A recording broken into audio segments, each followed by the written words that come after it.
ورحمة الله وبركاته. إن الحمد لله نحمده ونستعينه ونستغفره ونعوذ بالله من شرور أنفسنا وسيئات أعمالنا. من يهده الله فلا مضل له ومن يضلل فلا هادي له، وأشهد أن لا إله إلا الله وحده لا شريك له، وأشهد أن محمدا عبده ورسوله صلى الله عليه وعلى آله وصحبه وسلم تسليما كثيرا. أما بعد، فهذا هو المجلس الثالث من دروس أحكام العيدين، ينعقد بعد المغرب اليوم الأول من شهر ذي الحجة من عام 36 400 وألف، ولعل الله عز وجل أن يسهل وننتهي من مجمل هذه الأحكام على وجه الاختصار. وكنا قد تكلمنا بالأمس عن بعض السنن التي تشرع والآداب التي تراعى في الخروج إلى المصلى، وقد قلنا من المسائل التي ذكرناها بالأمس تصحيح لبعض المعلومات. ذكرنا رواية أن النبي صلى الله عليه وسلم رجع من المصلى فأكل من كبد أضحيته، فابن القطان رحمه الله ذكر رواية الدارقطني أنه رجع فأكل من أضحيته وصححها بدون ذكر الكبد. فهذا هو التصحيح أو التصويب الذي أريد أن أنبه عليه، أن ابن القطان الفاسد لم يصحح رواية الكبد، إنما الأكل من الأضحية عموما، قال وهي صحيحة. رواية الأكل من الكبد هذا عند البيهقي، لم يتكلم عليها ابن القطان بالتصحيح. أيضا الراوي في حديث عبد الله بن بريدة عن أبيه في هذا الحديث هو ثواب وليس ثواب بالتثقيل كما في كتب ضبط الرواة. نعم، كنا قد ذكرنا 3 أشياء تتعلق بالخروج، ووقفنا عند الأمر الرابع وهو التكبير. والتكبير في عيد الفطر وفي عيد الأضحى.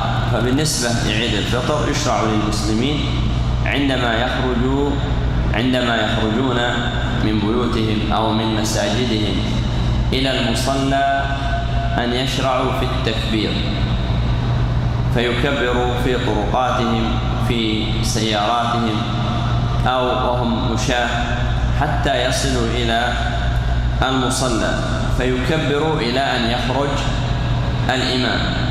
فإذا خرج الإمام وشرع في الصلاة انقطع التكبير. ودليل ذلك قوله تعالى ولتكملوا العدة ولتكبروا الله على ما هداكم. وهذا التكبير مشروع عند جماهير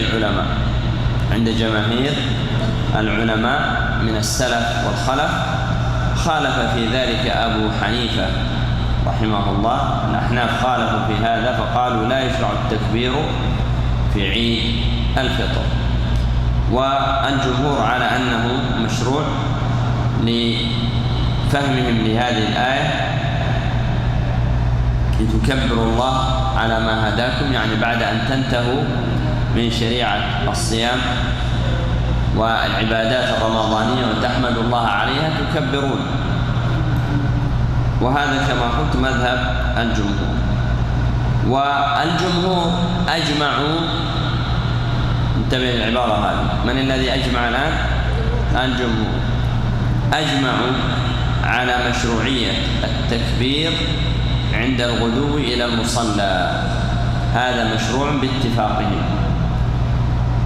واختلفوا في التكبير ليلا في ليلة العيد من بعد المغرب، هل هو مشروع أو ليس بمشروع.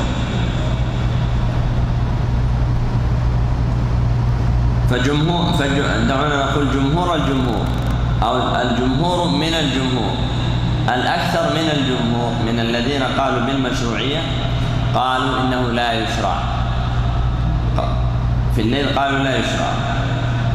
الذين قالوا بالتكبير قالوا يكبر فقط من خروجهم إلى المصلى. لماذا؟ لأن هذا هو الذي ورد عن السلف عن الصحابة والتابعين. أما في الليل قالوا لم يرد.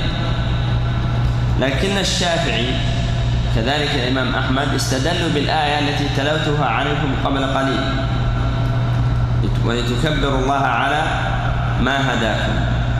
فالشافعي رحمه الله استدل بهذه الآية وقال أو بعض الشافعية أيضا كذلك قال ولتكملوا العدة. متى تكتمل العدة؟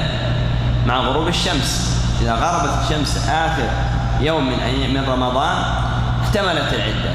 إذن اكتملت العدة ولتكبروا الله، فالتكبير يأتي بعد إكمال العدة، وهذا يكون من بعد المغرب. هكذا ذكره بعض الشافعية. أحمد برضو مع الشافعية. نعم، أحمد مع الشافعية. أحمد طبعا يعني في قولان في المذهب. مذهب أحمد الشخصي مع الغدو، ومذهب الحنابلة معتمد أنهم من بعد المغرب.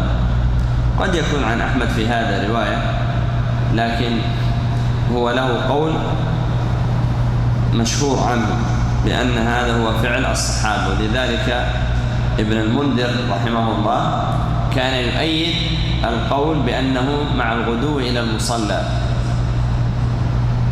قال: فأما سائر الأخبار عن الأوائل فدالة على أنهم كانوا يكبرون يوم الفطر إذا غدوا إلى المصلى. ثم ذكر الصحابة الذين كانوا يفعلون ذلك. وأنا بهذا التفصيل يا إخوة، ولماذا أنا أفصل في هذا؟ نقول إن الوضع بالنسبة لطلبة العلم ينبغي أن يكون مختلفا عن بقية العوام، بمعنى أن يفهموا عمق المسألة، الآيات الواردة، استدلالات الآثار الواردة فيها، مواقف العلماء منها. بمعنى أن الآن ما هو القول السائد عندنا؟ متى يبدأ التكبير؟ من الليل، ويكتب في هذا الرسائل، والمشايخ يتكلمون في هذا، يشرع التكبير في الليل. مع كثرة الكلام هذا قد يظن العوام حتى بعض طلبة العلم أن هذا هو الشيء الذي لا شيء بعده، ما خالفه هو بدعة. أيوة، فربما لما يسمع بقول آخر أو أن هناك من لا يفعل هذا الشيء من الليل يتهمونه بالتقصير ومخالفة السنة ومخالفة العلماء ونحو ذلك. فلذلك العرض للعامة ليس كالعرض لطلبة العلم. فطلبة العلم ينبغي أن يكون لهم عمق في فهم المسائل والرجوع إلى فهم السلف فيها، وماذا قالوا وماذا كتبوا فيها، حتى تقدر المسائل بقدرها، ويعرف المسائل التي تكون محل إنكار على المخالف أو محل مناقشة. واضح؟ بعض المسائل هي محل إنكار، يكون مثلا عامة العلماء على تحريم هذا الشيء، وهناك قول أو رواية مثلا عن الإمام أحمد من 5 روايات بأنه يجوز، وجدت أن شخصا أخذ بهذه الرواية وترك جميع هذه الأقوال، لا ينكر عليه ما دام أنه أخذ بهذه الرواية ولم يكن فعلا صاحب دليل وصاحب مناقشة وصاحب، إنما ظاهر حاله مثل صاحب هوى، أو أنه لحاجة من الحاجات أو لفتوى لجهة من الجهات أو فتوى مسيسة أخذ بهذا القول، فهذا الذي ينكر عليه. على أي حال،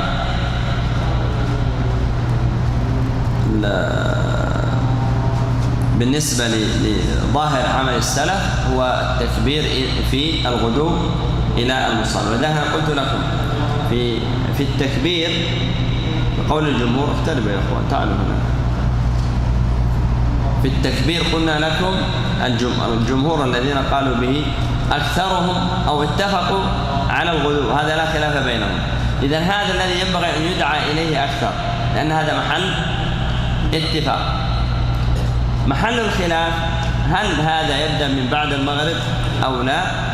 أيضا أكثرهم لا، أنه لا يشرع في هذا الوقت، وبعضهم قال يشرع له مالك عفوا الشافعي والإمام والحنابلة، الشافعي والحنابلة. طيب هذا بالنسبة لعيد الفطر. بقي معنا عيد الأضحى. عيد الأضحى هذا محل اتفاق، حتى أبو حنيفة معه أنه يشرع التكبير المقيد دبر الصلوات، عقب الصلوات هناك تكبير اسمه تكبير مقيد، وكذلك عند الخروج إلى المصلى ونحو ذلك، فهذا أيضا محل إجماع.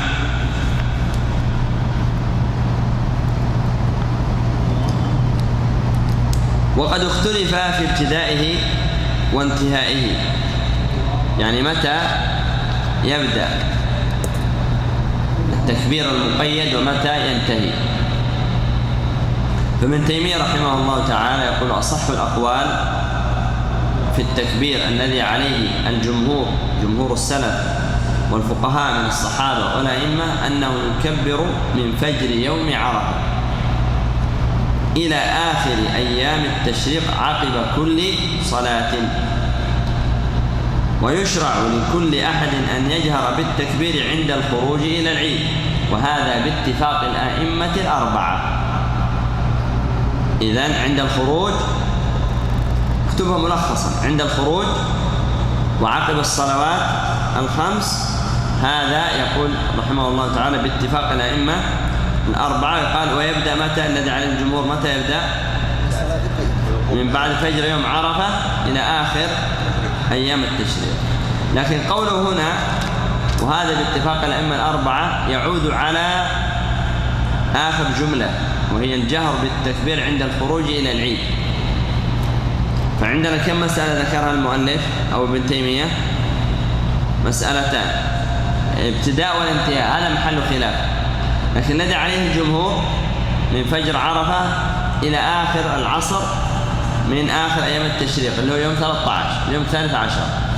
طيب عند الخروج إلى الصلاة، هذا باتفاق الأئمة الأربعة، صلاة العيد يعني، هذا باتفاق الأئمة الأربعة.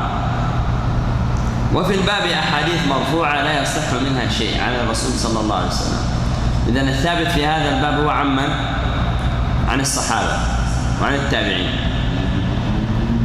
ثم إن كل أيام العشر وعيد الأضحى محل للتكبير والذكر المطلق، فمن بداية العشر إلى آخر أيام التشريق كلها محل للذكر والتكبير والتهليل ونحو ذلك، لأن النبي صلى الله عليه وسلم قال ما من أيام العمل الصالح فيهن أحب إلى الله من هذه الأيام، يعني العشر.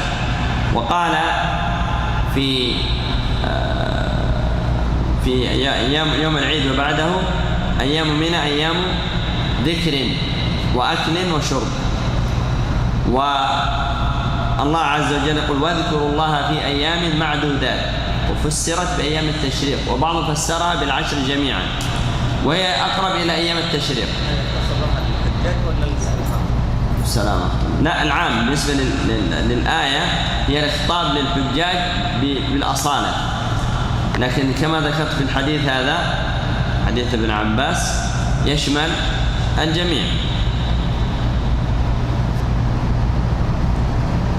طيب صيغ التكبير ورد عن الصحابة مجموعة من الصيغ. يعني التكبير في العشر نعم مطلقا من أول العشر. نعم التكبير والذكر عموما، لأنه من الأعمال الصالحة، لكن تخصيص التكبير بالذات يبدأ من يوم عرفة، يعني هذا المقيد، لكن المطلق من أول العشر إلى آخر التشريق. نعم.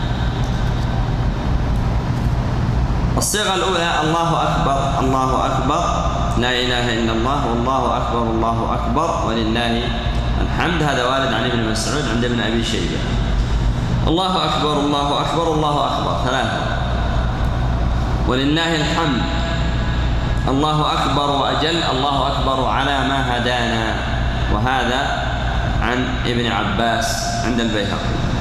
الله أكبر، الله أكبر، الله أكبر كبيرا عن سلمان الفارسي عند البيهقي. كلها ثابتة عن هؤلاء الصحابة، كلها ثابتة عنه.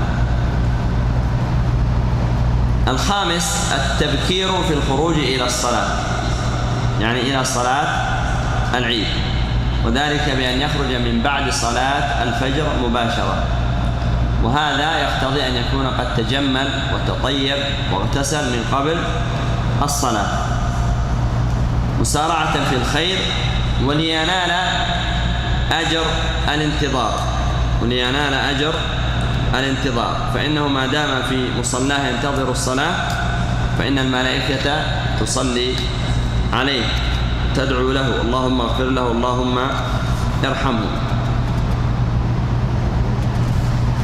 وقد جاء في أثر موقوف عن مخنف ابن سليم وكانت له صحبة، هذا الصحابي، قال خروج يوم النحر يعدل حجة، وخروج يوم الفطر يعدل عمرة.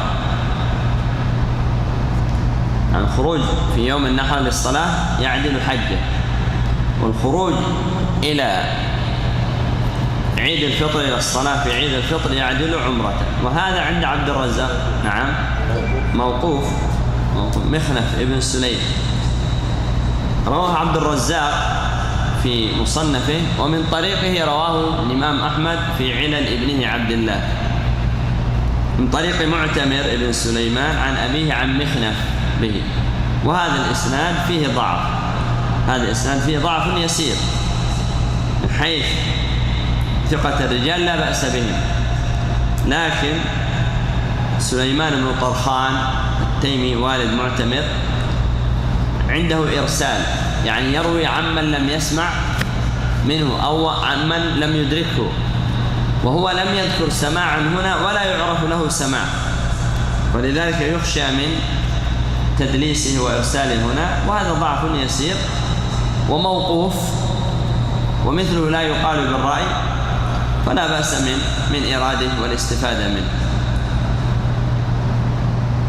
واستدل البخاري رحمه الله على التبكير في الخروج إلى الصلاة في باب التبكير إلى العيد بحديث أشرنا إليه درس الأمس، حديث البراء إن أول ما نبدأ به في يومنا هذا أن نصلي ثم نرجع.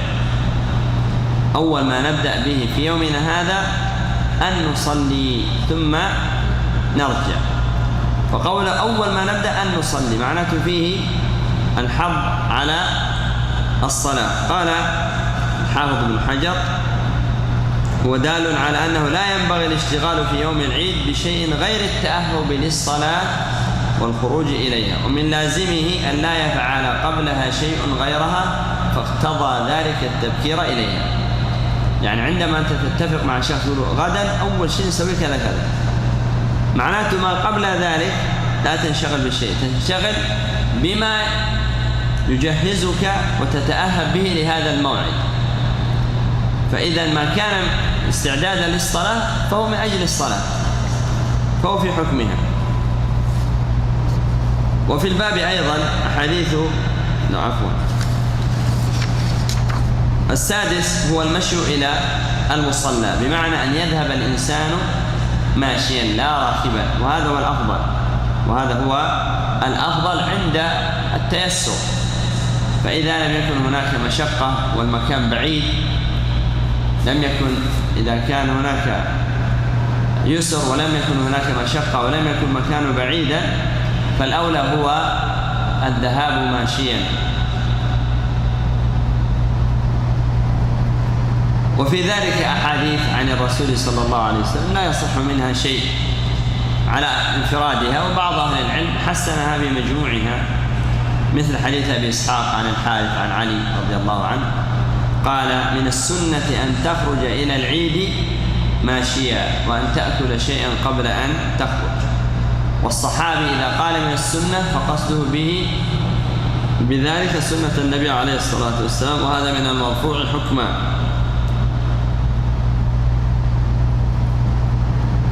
الترمذي رحمه الله قال هذا حديث حسن، والعمل على هذا عند أكثر أهل العلم، يستحبون أن يخرج الرجل إلى العيد ماشيا وأن لا يركب إلا من عذر.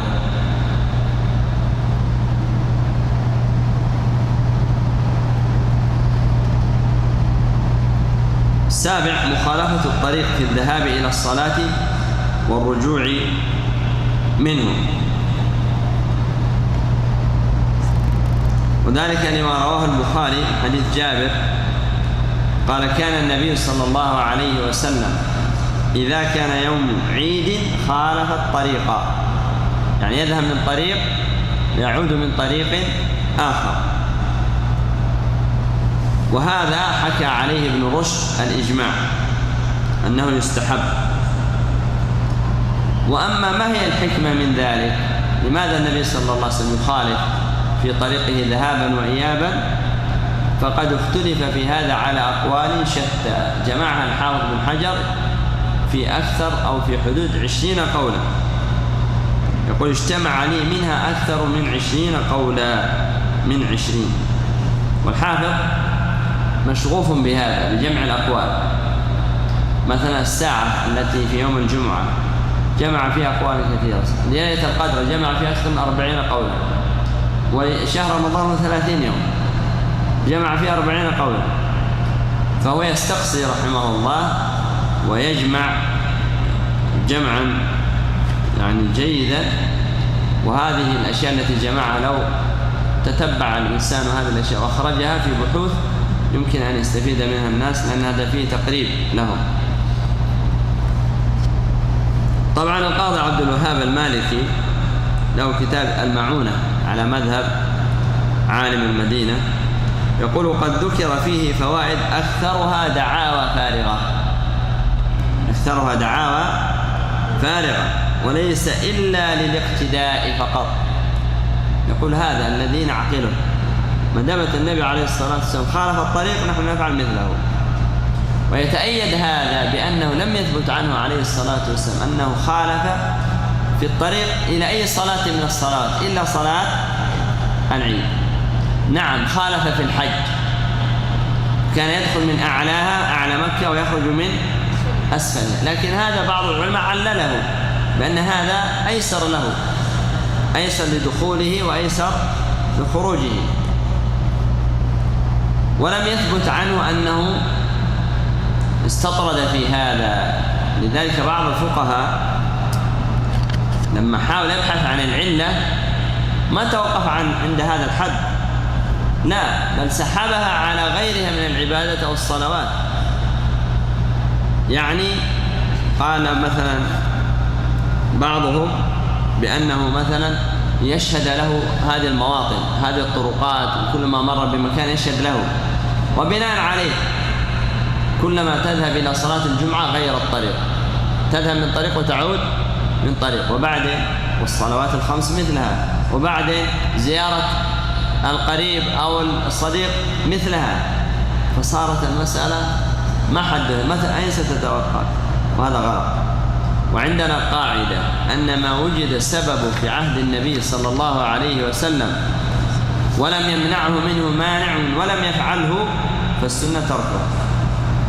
انتبه، ما وجد سبب في عهد النبي صلى الله عليه وسلم، سبب موجود ولم يمنعه منه مانع، عذر يمنعه منه، مصلحة تمنعه أو عدم قدرة تمنعه، ومع ذلك لم يفعله فالسنة تركه.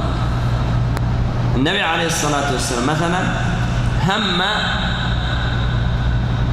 أن يعيد البيت على قواعد إبراهيم عليه السلام، لكنه امتنع من ذلك خشية الفتنة في قريش، خشية الفتنة فامتنع من ذلك، لولا أن قومك حدثاء عهد بكفر أو بإيمان كلاهما صحيح لفعلت لهدمت البيت وأعدت على قواعد إبراهيم، فترك هذا خشية الفتنة.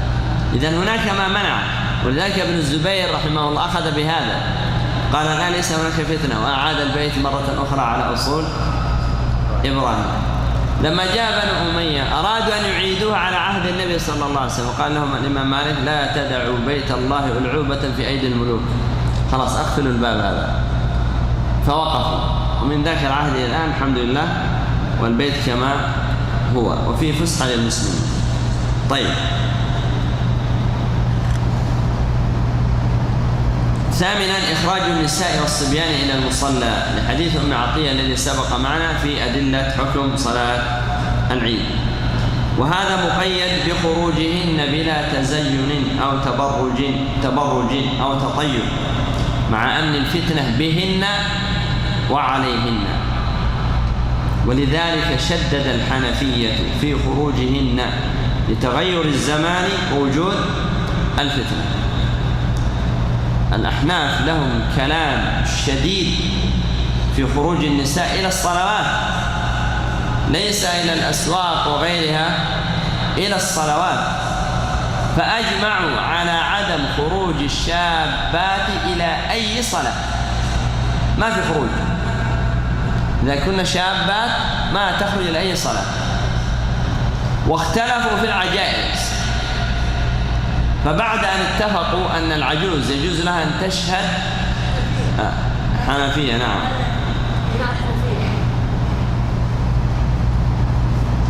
اتفقوا على أن لها أن تخرج المغرب والعشاء والفجر. قالوا لأمن الفتن وللظلام يحول بينهن وبين الفساق. أما في الجمعة والعيدين والظهر والعصر ففيه قولان عندهم، بعضهم يجيز لها الخروج بالشروط والقيود، وبعضهم لا يجيز لها ذلك. طيب، ومن أجاز لها الخروج حتى إلى العيدين؟ بعض الطلبة منع خروج هذا العجائز. انتبهوا، نحن نتكلم عن العجائز اللواتي سقط عنهن الحجاب ولا يرجون نكاحا، خلاص.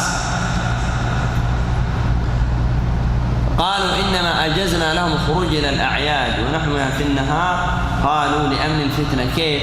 قالوا لأن الفساق يرتدعون بوجود المشايخ والعلماء والصلحاء، لأنهم يخرجون إلى الأعياد وإلى الصلوات في وضح النهار، فيخافون منهم فيمنعونهم من الفتنة. طيب، الأحناف لو رأوا ما هو اليوم حاصل ماذا سيقولون؟ ما هو الواقع الآن للأسف الشديد؟ حتى للصلوات عائشة قد قالت قبل ذلك: لو رآهن رسول الله صلى الله عليه وسلم لمنعن كما منعت نساء بني إسرائيل. الآن التقصير شديد في اللباس، في الحجاب. حتى المتحجبة أحيانا حجابها يحتاج إلى حجاب آخر، وأنت تضيع. فإذا لم تجد هاتين اللفظتين وقال الأمر عندنا